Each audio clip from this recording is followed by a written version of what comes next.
क्या आपको मालूम है जो आपका दांत है, इसकी जो सबसे ऊपर वाली कवरिंग है जिसको हम एनामल कहते हैं, वो कितनी ज्यादा हार्डेस्ट है? वो इतनी हार्ड है कि आपके पूरी बॉडी के अंदर कोई भी चीज इससे ज्यादा हार्ड नहीं है। हार्डेस्ट टिश्यू है आपकी बॉडी का ये जो टूथ का एनामल है। मतलब आपके टूथ के ऊपर जो स्ट्रक्चर है एनामल है, उसके नीचे डेंटिन है, उसके अंदर फिर पल्प है। तो ये जो सबसे कवरिंग लेयर है जो क्राउन पे होती है, जो व्हाइट कलर की आपके दांत के ऊपर एनामल जिसको हम कहते हैं, ये आपके बोन से भी ज्यादा जो स्ट्रांग है और इतनी स्ट्रांग है कि इसको कोई चीज भी तोड़ नहीं सकती। लेकिन होता क्या है कि यही चीज हमारे हम जो कुछ खाते हैं या जो कुछ पीते हैं ये उसके असर में आ जाती है और ये चीज घुलना शुरू हो जाती है जिसको हम एनामल कहते हैं। और जब ये घुलती है तो ये गेटवे है बेसिकली, और ये सबसे ज्यादा स्ट्रांग इसलिए रखी गई है कि दांत को बचाना इसने है, इसके नीचे कुछ नहीं है। इसके नीचे जो भी टिश्यू है उसको बड़ी जल्दी से कीड़ा या कैविटी या जो भी आप कह लें वो इन्फेक्शन दांत को लग जाएगा, लेकिन उससे बचाने के लिए ये सबसे हार्डेस्ट सब्सटेंस है हमारी बॉडी का एनामल, ये हमें प्रोटेक्ट करता है। लेकिन एक दफा जब ये खराब होना शुरू हो जाए, डैमेज होना शुरू हो जाए या इस घुलना शुरू हो जाए, वेयर ऑफ होना शुरू हो जाए, तो फिर हमारे दांत को कोई चीज बचा नहीं सकती। तो इसको एनामल कहते हैं। अच्छा, इसकी थोड़ी सी स्ट्रक्चर में जाते हैं हम, आगे जाके उसका रिलेशन बनेगा, इसलिए मैं आपको डिटेल दे रहा हूं कि ये जो स्ट्रक्चर है इस एनामल के स्ट्रक्चर को कहते हैं हाइड्रोक्सी एपिटाइट क्रिस्टल्स। ये क्रिस्टल्स के साथ बना होता है जिसको हाइड्रोक्सी एपिटाइट क्रिस्टल्स कहते हैं। और ये आपको फार्मूला इसका नजर आ रहा है, इसमें कैल्शियम है, कैल्शियम के जो है आयंस हैं, इसमें फॉस्फेट है और इसमें हाइड्रोक्सल आयन है। ये तीनों चीजें मिलके अपनी प्रोपोर्शन में क्रिस्टल बनाती हैं जिसको हाइड्रोक्सी एपिटाइट क्रिस्टल कहते हैं। और यही क्रिस्टल मिलके एनामल की स्ट्रक्चर को बनाते हैं। अब थोड़ा सा आपको आइडिया हो जाना चाहिए कि ये किस स्ट्रक्चर से बना हुआ है। इसमें जो मेजर चीज है वो कैल्शियम है, वो फॉस्फेट है और पानी से निकला हुआ हाइड्रोक्सल आयन है। तो अब ये चीजें जो है ना मिलके हमारे दांत की जो एनामल की स्ट्रक्चर है उसको बना रही हैं।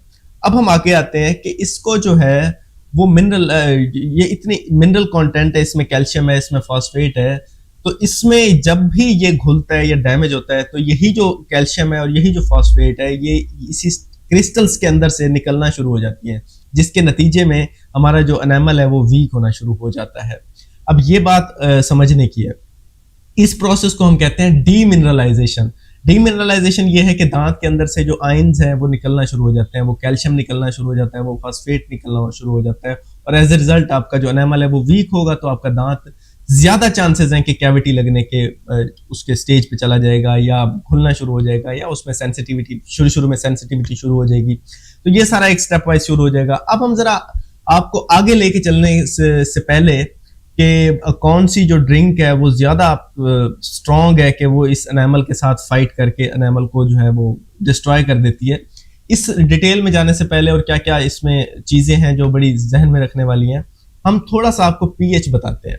पीएच मीटर क्या होता है, पीएच स्केल भी इसको कहते हैं। ये 0 से लेके 14 तक बनाया हुआ एक स्केल है जो चीजों के एसिडिटी या उसकी तेजाबियत को बताता है या उसकी असासियत को बताता है। मतलब ये कि अगर 0 से लेके 6 तक हम देखें तो 0 से लेके 6 तक अगर किसी भी चीज की, किसी लिक्विड की पीएच है तो वो चीज तेजाब के जुमरे में आएगी, उसको एसिडिक कहेंगे। और 7 पे जो है वो न्यूट्रल पीएच है। 7 वाली जो चीज है वो न्यूट्रल होगी, वो ना तो तेजाब होगी, ना वो होगी असास, ना वो बेस होगी, वो न्यूट्रल होगी। और जो 7 से ऊपर है 8 से लेके 14 तक वो चीज बेसिक होगी या असास होगी या उसको हम अल्कलाइन भी कहते हैं कि वो अल्कलाइन नेचर की होगी। अब ये पीएच मीटर समझने की बहुत जरूरत है। आगे हम इसको थोड़ा समझने के लिए डिस्कस कर लेते हैं कि कुछ ऐसी चीजें जो आप लेते हैं रोजमर्रा की जिंदगी में वो कितनी तेजाब हैं और कितनी एसिडिक हैं या कितनी वो बेसिक हैं या अल्कलाइन है या कितनी एक वो न्यूट्रल है। जरा मैं डाटा आपके साथ शेयर करता हूँ कि कौन कौन सी चीज की जो पीएच है वो कितनी है। तो सबसे पहले जो आपके घरों में बैटरीज हैं, यूपीएस की बैटरीज हैं या आपके जो किसी भी चीज में जो बैटरी के अंदर जो एसिड यूज होता है, जो तेजाब यूज होता है, उसकी जो पीएच है वो 1 है। तो ये आपके जहन में होना चाहिए कि वो स्ट्रॉन्ग एसिड है। जो जितनी ज्यादा पीएच कम होगी एसिड लेवल पे तो उतनी ज्यादा वो स्ट्रॉन्ग एसिड होगा। मतलब 0 से लेके अगर 6 तक एसिड है तो अगर वो जितनी कम पीएच होगी उतनी ज्यादा स्ट्रॉन्ग एसिड होगा, ये उलट है। तो 7 तक आते आते जो पीएच है वो न्यूट्रल हो जाएगी, फिर उससे ज्यादा अगर होगी तो अल्कलाइन में चली जाएगी। तो स्ट्रॉन्ग एसिड जितनी होगा उसकी पीएच नीचे होगी, मिनिमम होगी, और जितनी ज्यादा पीएच ऊपर आती जाएगी वो वीक एसिड बनता जाएगा, या स्लाइट लाइट एसिड इसको कह लें आप, बनता जाएगा। बैटरी का जो एसिड है वो आपके जहन में हो कि वो 1 पे है, उसकी पीएच 1 है। इसके अलावा हम थोड़ा सा अगर ऊपर आते हैं तो हमारे जो स्टोमिक के अंदर एसिड है, जिसको हाइड्रोक्लोरिक एसिड कहते हैं, और HCl भी जिसको कहा जाता है, इसकी जो पीएच रेंज करती है वो 2 to 3 रेंज करती है।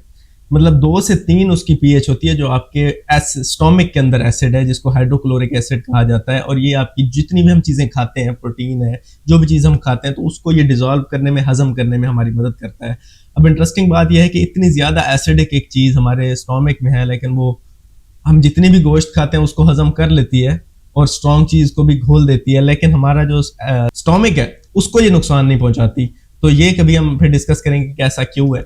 लेकिन आज हमारा टॉपिक ये है कि जो हम चीजें ले रहे हैं उनकी पीएच क्या है और वो हमारे दांतों पे किस तरह से असरअंदाज होती है। तो हमने हाइड्रोक्लोरिक एसिड को डिस्कस कर लिया। इसके अलावा जो लेमन जूस है, लेमन जूस का जो हमारा एसिड है, एसिडिक लेवल है, वो भी 2 to 3 है। और हाइड्रोक्लोरिक एसिड का मैंने शेयर किया आपसे कि 1 to 3 जो है उसका पीएच लेवल है, 1 to 3, लेकिन मेनली 2 to 3 होता है। और जो हमारा लेमन जूस है उसका 2 to 3 है। अब लेमन जूस इसमें यह है कि प्योर लेमन जूस, कि मतलब लेमन का जो एक्सट्रैक्टेड जूस होगा। ये नहीं कि अगर हम एक लेमन का एक थोड़ा सा निचोड़ के लेमन पानी में डालते हैं तो उसकी पीएच इतनी नीचे चली जाएगी, नहीं, ऐसा नहीं है।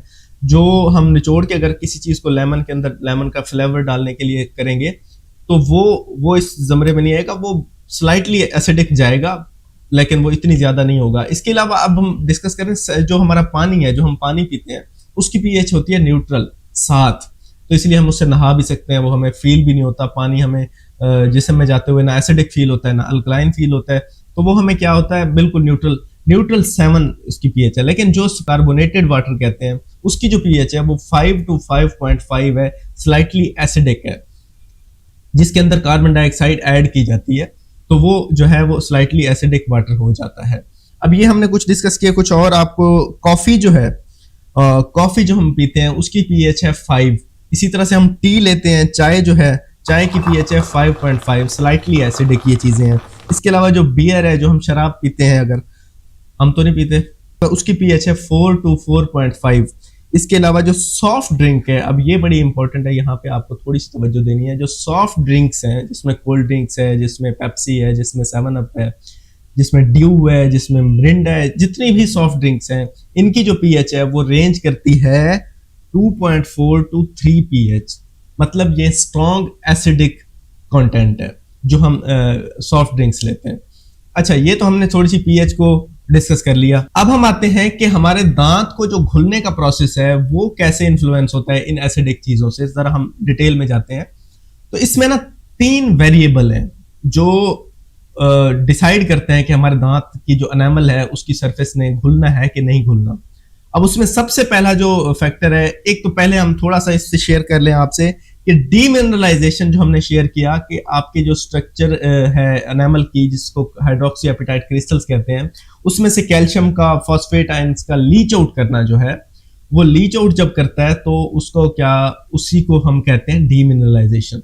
अब ये कब लीच आउट करना शुरू करता है, देखें कौन से लेवल पे, पीएच लेवल पे जो है एसिड वो रिएक्ट करना शुरू कर देता है और आपके एनामल को घुलना शुरू हो जाती है। तो वो पीएच लेवल है 5.5। इस पीएच लेवल तक आपका जो एनामल है वो विद स्टैंड करता है, रेजिस्ट करता है, वो इतनी स्ट्रांग होता है कि अपनी स्ट्रक्चर को लॉस नहीं होने देता, डीमिनरलाइजेशन की तरफ नहीं जाने देता अगर एसिड 5.5 तक चला जाता है। लेकिन जैसे ही 5.5 से नीचे आता है पीएच, तो हमारा जो एनामल है वो डैमेज होना शुरू हो जाता है। अब ये बड़ी इंपॉर्टेंट बात है कि जितने भी पीएच वाली चीजें हैं, जिनको अब अगर हमारा लेमन जूस है, हमारा जो हाइड्रोक्लोरिक एसिड है, जो हमारा स्टोमिक एसिड है, इसके अलावा जो हमारा क्या नाम है उसका, सॉफ्ट ड्रिंक्स है, टी, कॉफी, ये थोड़ा सा ऊपर है, 5.5 है, इससे 5 तक आता है मैक्सिमम, तो इतनी ज्यादा ये डैमेजिंग नहीं है। लेकिन जो भी चीज है जिसकी पीएच 5.5 से नीचे है, वो इतनी स्ट्रांग है कि वो आपके एनामल को डैमेज करना शुरू कर देता है। लेकिन वो कितना डैमेज करता है, कितनी हद तक डैमेज करता है, इसके लिए 3 वेरिएबल्स हैं जो हम आपसे डिस्कस करेंगे। सबसे पहला वेरिएबल है जो डिसाइड करता है कि एनामल ने या आपके टूथ स्ट्रक्चर ने कितना लॉस होना है। सबसे पहला वेरिएबल है एक्सपोजर टाइम, कि किसी भी चीज का एक्सपोजर टाइम कितना है आपके दांत के एनामल के ऊपर। कि कितनी देर वो आपके एनामल के साथ चिपका रहता है या जो है वो रहता है, एसिडिक जो कंटेंट है वो उतनी ज्यादा डैमेज करेगा आपके एनामल को।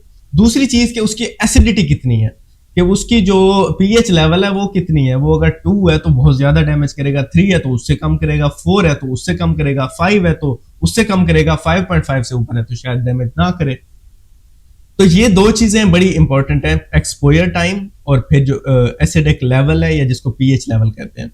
तीसरे नंबर पे जो है वो हमारे अंदर मुंह के अंदर मौजूद सलाइवा, जिसको मैं पहले भी कई बार डिस्कस कर चुका हूँ, ये भी डिसाइड करता है कि हमारे एनिमल ने जो है वो डैमेज होना है कि नहीं होना।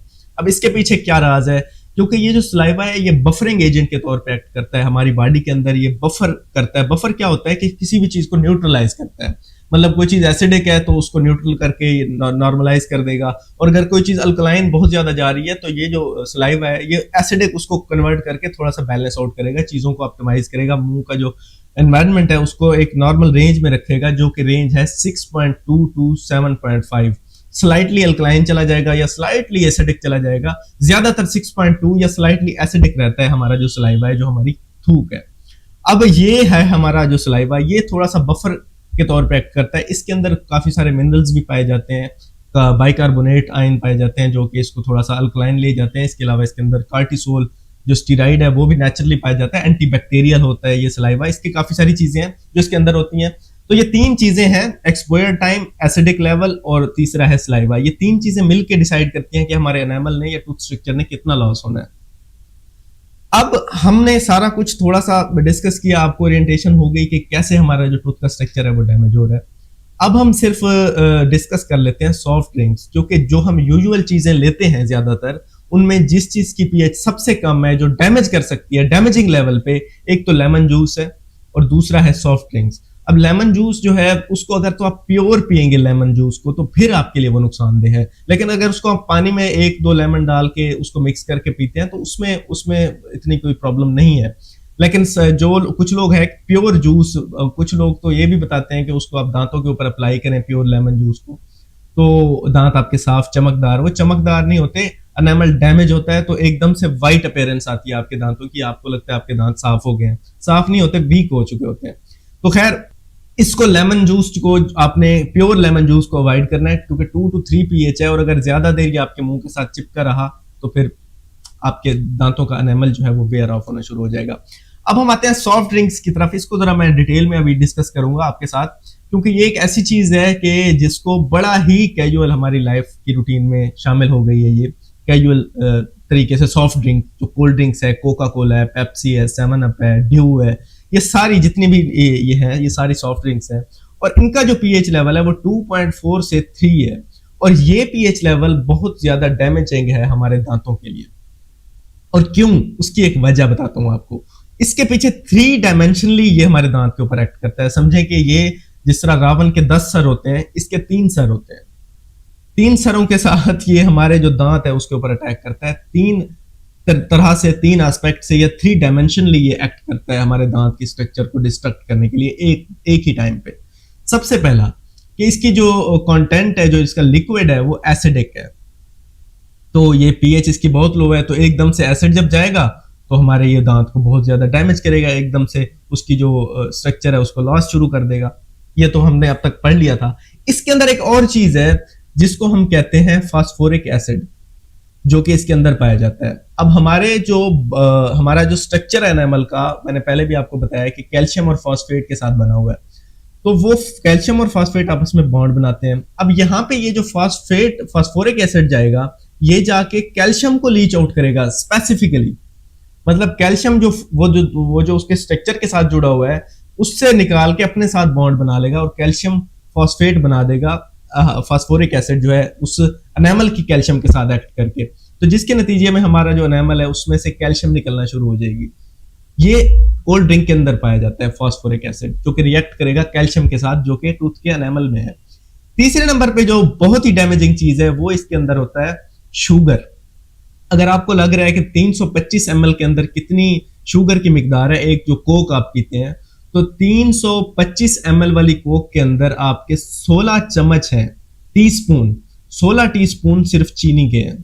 तो आप सोच लें कि अगर आप 325 ml की एक बोतल पीते हैं तो उसमें कितने आप जो चीनी है वो कितनी आप ले रहे हैं, इनटेक कर रहे हैं।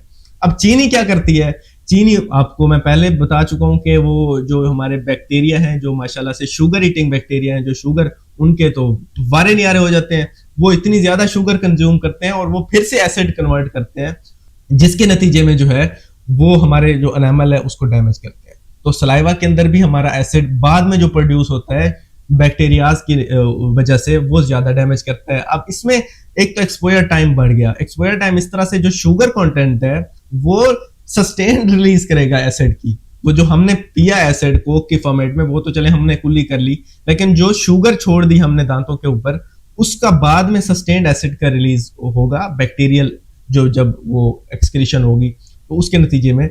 तो ये 3 डायमेंशन से सबसे पहले फर्स्ट जो है एसिडिक इसकी पीएच है, इससे आपका एनामल डैमेज होगा। दूसरे नंबर पे फास्फोरिक एसिड से कैल्शियम लीच आउट करेगा। तीसरे नंबर पे आपका जो है शुगर के हाई कंटेंट की वजह से आपके जो एनामल है उसको डैमेज करेगा। अब हमने ये डिस्कस कर लिया कि आपकी जो सॉफ्ट ड्रिंक है वो आपके दांतों के लिए कितनी डैमेजिंग है। अब हम थोड़ा सा इसको मजीद इसको देखते हैं, प्रोब डाउन करते हैं कि आपका जो बच्चे हैं, खास तौर पे जो बच्चे अगर बेबी टीथ हैं तो उसमें भी अब आजकल काफी ज्यादा कोल्ड ड्रिंक्स आप जरा बच्चे ज्यादा लेते हैं, बल्कि कैंडीज भी लेते हैं, च्युइंगम्स भी लेते हैं।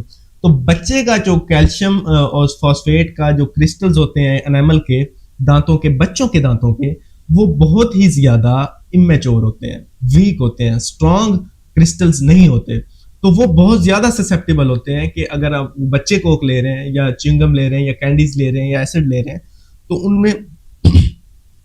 उनमें ज्यादा असर होगा कि वो ज्यादा नुकसानदेह है बच्चों के दांतों के लिए। तो इसलिए बच्चों को आपने बिल्कुल अवॉइड करना है, वरना उनके सारे दांत ही डिसॉल्व हो जाएंगे, एसिडिक इरोजन हो जाएगी, केमिकल इरोजन जिसे हम कहते हैं, तो दांत उनके खत्म होना शुरू हो जाएंगे। अब जो है हम थोड़ा सा डिस्कस करते हैं, ये तो हमने एक्सटर्नली जब शुगर ली या हमने जो एसिडिक चीजें ली तो जिनसे हमारे दांतों को जो है नुकसान मिला। अच्छा, इसमें एक मैं टिप आपको बता दूं, अगर आपको कोक पीनी भी पड़ जाती है तो एक तो आप क्वांटिटी कम करें और सॉफ्ट ड्रिंक्स जितनी भी है, या फिर इनको थोड़ा सा आप स्ट्रॉ के साथ इस्तेमाल करें। स्ट्रॉ से ये होगा कि डायरेक्ट आपके गले में जाएगी, दांत आपके बच जाएंगे, क्योंकि दांत के ऊपर एक्सपोजर बच जाएगा। एक्सपोजर ज्यादा कोक का नहीं होगा और ना ही ज्यादा एसिडिक कोई डायरेक्ट कांटेक्ट में आएंगे दांत के, तो आपके दांत शायद सेव हो जाए। बाकी जो नुकसान है, इतनी ज्यादा आप शुगर इनटेक कर रहे हैं, स्टोमक में जा रही है, वो सारी चीजें वो अलग चीजें हैं, वो हम डिस्कस नहीं कर रहे हैं। सिर्फ दांतों को आज डिस्कस कर रहे हैं कि दांतों को क्या असर होता है। तो दांतों को आप बचा सकते हैं अगर आपने जो कोल्ड ड्रिंक्स है इनका स्ट्रॉ के साथ आपने यूज किया, तो ये मैं वैसे ही आपको पर्सनली बता रहा हूँ। अच्छा, अब हम थोड़ा सा आगे आते हैं कि जो हमारा जो शुगर लेवल है वो भी बड़ा इसमें ना रोल अदा करता है कि हमारे जो दांतों की जो सेहत है। शुगर लेवल इंटरनल, ये तो एक्सटर्नली हमने सारी चीजें ले ली। इंटरनल जो हमारे सीरम के अंदर शुगर लेवल है या जो हमारी ब्लड के अंदर जो शुगर लेवल है वो जब हाई हो जाता है, वो हो सकता है आपने बहुत ज्यादा शुगर इनटेक ली, हो सकता है आपको इंसुलिन रेजिस्टेंस हो सकता है आप प्री डायबिटिक हो, डायबिटीज से पहले हो, या हो सकता है आप डायबिटिक पेशेंट हैं जो अनकंट्रोल्ड शुगर के साथ फिर रहे हैं। तो इस सिचुएशन में ये होगा कि जब आपके ब्लड के अंदर शुगर ज्यादा होती है तो शुगर हाई होने की वजह से इसका एक इफेक्ट आता है कि आपके जो विटामिन सी की एब्जॉर्प्शन है वो कम हो जाती है जैसे ही आपका शुगर लेवल ब्लड के अंदर ज्यादा होता है। और भी काफी सारे नुकसान है, लेकिन एक ये बड़ा एक जो दांतों पे असर अंदाज होता है वो ये है कि विटामिन सी की एब्जॉर्प्शन कम होती है। विटामिन सी क्या करता है? विटामिन सी जो है ये क्या करता है, ये हमारा जो है कोलेजन बनाता है हमारी बोन्स में, जो है हमारी जो लेगामेंट्स है, हमारी जो स्किन है, हमारी हर जगह पे जहाँ पे भी कोलेजन बन रहा है, कोलेजन फाइबर्स बन रहे हैं, वहां पे हमारा जो विटामिन सी है वो एक्ट करता है और हमारा कोलेजन स्ट्रांग बनता है। अब हमारे दांतों की जो बोन है जिसके अंदर हमारा जो टूथ सॉकेट है जिसमें हमारा टूथ होता है, वो टूथ अटैच्ड है लेगामेंट्स के थ्रू और उस सॉकेट के अंदर है जो बोन से बनी हुई है और उसके ऊपर गम्स है। तो ये सारा एज ए होल इसको हम पेरिडोंशियम कहते हैं, जो टूथ स्ट्रक्चर है, जिसको टूथ स्ट्रक्चर को जो सपोर्ट करता है।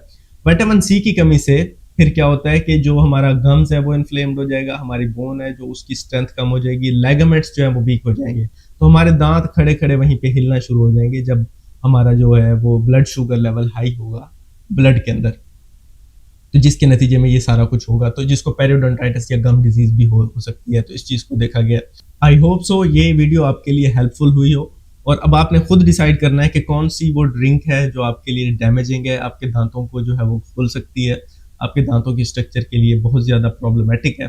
अब आपने आइंदा से ख्याल भी रखना है, और ख़ास तौर पे अपने बच्चों का, जो पेरेंट्स अगर देख रहे हैं तो बच्चों के दांतों की हिफाजत करना हमारा काम है, क्योंकि बच्चों को नहीं पता कि उनके दांत कितने अहम है, और आजकल ये बच्चों में बहुत ज़्यादा देखा जा रहा है। तो इसलिए ये है कंक्लूजन इस वीडियो का कि सॉफ्ट ड्रिंक्स से अवॉइड करें, प्योर लेमन जूस को अवॉइड करें, और ऐसी चीज़ें ना लें जो ज़्यादा एसिडिक हैं, और अगर ले भी रहे हैं तो उनकी क्वांटिटी को मिनिमाइज करें। तो ये सारी चीज़ें फॉलो करें, इंशाल्लाह आपके दांत ठीक रहेंगे। अगर इस तरह के और वीडियोस देखना चाहते हैं तो मेरे चैनल को सब्सक्राइब करें। Thank you.